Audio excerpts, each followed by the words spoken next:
Rebonjour! Fait que nous sommes maintenant à l'étape d'on construit le potager.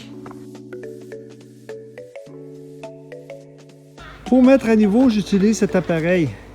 J'ai mis une marque pour vraiment tracer où je dois arriver, puis avec le râteau, je vais mettre à niveau. Alors, je continue et je vous montre le résultat plus tard. Voici ma première lignée de briques bien au niveau. Alors, je vais vous montrer la deuxième étape, c'est continuer et avoir un petit rajustement avec l'appareil pour justement avoir ma marque du laser et ainsi continuer. Comme vous pouvez voir, la vision optique d'un terrain à l'œil nu parfois peut être trompeur. Avec le niveau, on ne se trompe pas. Alors, je continue. Voici ma première lignée de briques bien au niveau. À ce moment-ci, ma façon à moi, c'est de peinturer avant d'installer. Il y a des gens qui peuvent le faire en place et après le peinturer, mais moi, je préfère peinturer les montants tout de suite.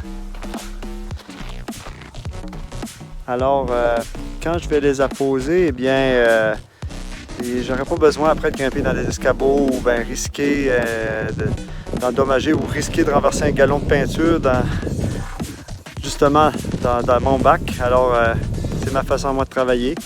Vous avez les montants, l'étape de peinture et la couleur que j'ai choisie, c'est un blanc semi-lustré.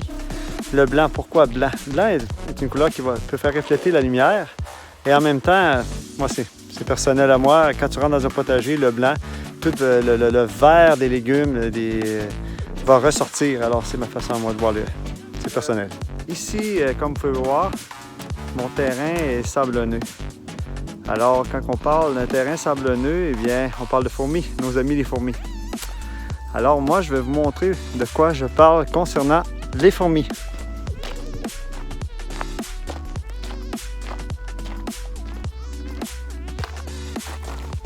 Ici vous voyez les petites accumulations de sable, eh bien ce sont des fourmis.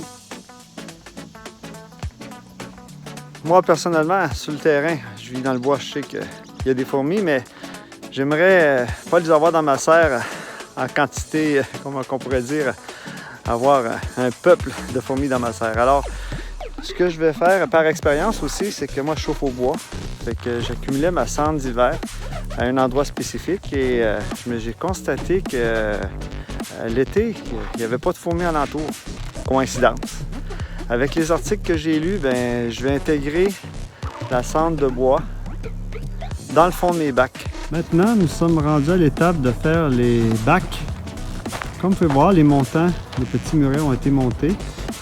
Et mes bacs, je vais vous montrer à l'intérieur. Ça va être l'intérieur de mon bac. J'ai peinturé à l'extérieur, mais pas à l'intérieur. Dû au fait que c'est côté peinture, je ne veux pas que ce soit toxique pour le bac. Alors, je vais mettre côté naturel à l'intérieur et peinturer à l'extérieur. Alors, j'ai mis, pour commencer, faut être d'équerre.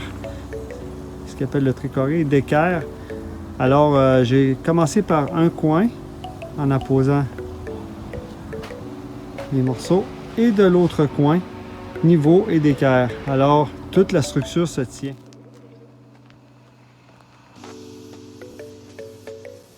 Moi, j'ai décidé de mettre une membrane géotextile dans le fond pour justement, je veux réduire, parce que étant donné que j'ai un sol sablonneux, je vais essayer de réduire la perte d'eau. C'est ça qui est important pour réduire les arrosages et garder l'humidité dans le bac. Alors, j'ai de la membrane géotextile et dans les côtés, sur les parois, eh bien, je vais apposer un plastique pour protéger la face interne du caisson ou du bac. Je suis rendu là. Alors, je continue. Allô? Maintenant, à l'étape où je suis rendu, c'est que Gabriella, ma charmante épouse, est avec moi. J'ai apposé de la cendre, si tu veux montrer, Gabriella. J'ai étendu une couche de cendre à l'intérieur, partout sur les côtés. Ça va aider apparemment pour nos amis les fourmis. Et en tout cas, si vous allez voir sur le sujet, il y a des effets bénéfiques aussi.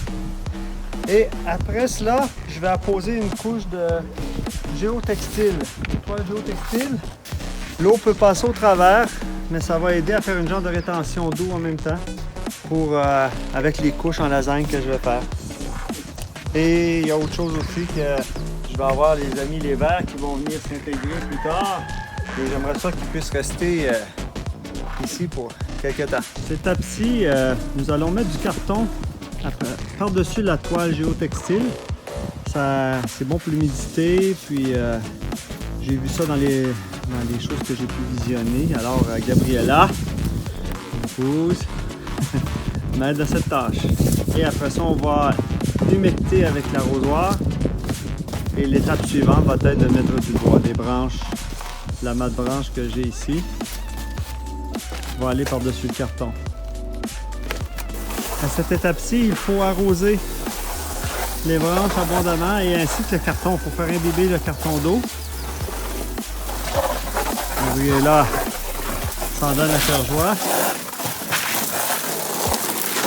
Et par la suite, nous allons mettre des feuilles mortes. Comme ici, je vis dans le bois, ben, comme vous pouvez voir, les feuilles, c'est pas ça qui manque. Et c'est gratuit. À plus! Nous avons maintenant, moi et mon épouse, rempli le bac de feuilles que j'arrose. On se gêne pas. Et après cette étape, après avoir arrosé, je vais mettre de la paille. Une fine couche de paille. Après, je vais mettre un terreau spécial d'un fermier qui m'a suggéré son vieux fumier de vache composté. Mais il y a une chose, c'est qu'il faut qu'il soit au centre parce que moi, je veux créer une couche chaude dans le milieu de mon bac. Alors, je vais mettre une couche de paille, le fumier de Robert, il connaît son affaire, une couche de paille et après, je vais finir en terreau pour semer parce que la terre que Robert m'a donnée, c'est que c'est trop fort et je ne peux pas semer, sinon ça va brûler les plantes.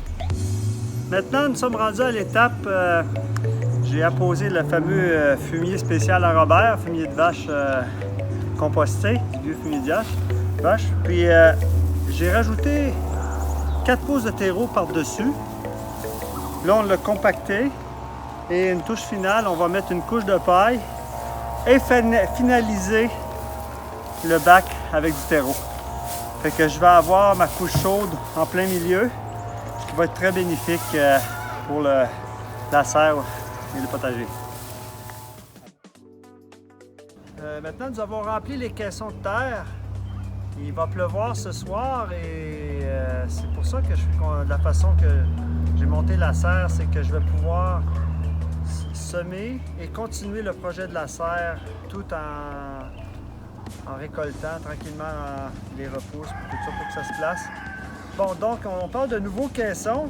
Puis moi ici, j'ai un terrain sablonneux, donc j'ai besoin de faire aérer ma serre. Puis sur ça, ben, il y a des spécialistes dans ce domaine qu'on appelle les vers. Alors moi, je vais intégrer des vers pour justement qu'eux vont aller s'amuser, faire des tunnels, ça va aérer ma serre. Même à l'arrosage, c'est plus facile étant donné que mes bacs sont hauts. Alors pour l'occasion, j'ai mis des petits gants bleus parce que certains sont dédaigneux. Moi, je ne suis pas vraiment dédaigneux, mais pour la cause de gens, j'ai décidé de mettre des petits gants. La façon, c'est simple, c'est de les éparpiller. Je sais que c'est pas trop élégant, là. Je vous sauve la vie. Pour me remercier, je vous demande juste de creuser. Chose importante, moi j'ai des poules, j'ai des voisins qui ont des poules, alors je vais rester proche juste au cas où que les fameuses poules décideraient de les manger. Alors, on se reparle plus tard.